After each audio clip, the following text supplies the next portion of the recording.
Kamusta na pala kayo mga idol? Matagal-tagal din akong hindi nakapag-upload dahil busy rin sa ibang bagay.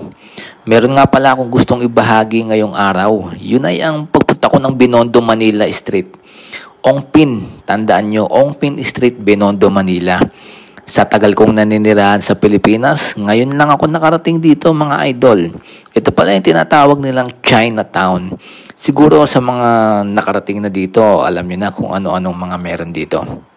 Una, bilihan ng mga ginto.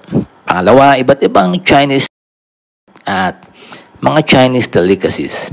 At pagkatapos maglibot ay gumala, ay pinasok at sinubukan na rin namin kumain dito. Ito nga pala ang Hap Chan Chinese Restaurant dito sa Ongpin Street, Binondo, Manila. Pero ang Hap Chan mga idol ay marami na ring branch within Manila. Masarap yung mga pagkain nila mga idol.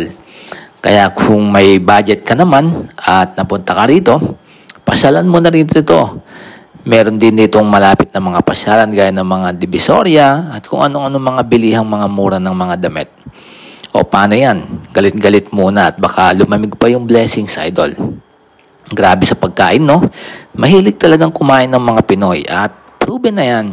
Konting gala, konting lakad kapag nagutom. Siyempre, atak! Lakasan na lang ng loob mga idol. Kaya pasintabi po sa mga pinagkakautangan namin, minsan lang naman po ito yung mga gantong banding. Pagkatapos ng tiyubog, gala ulit para magpagutom. Sinusulit namin ang pamamasyal dahil minsan lang naman makagala at makarating within Metro Manila.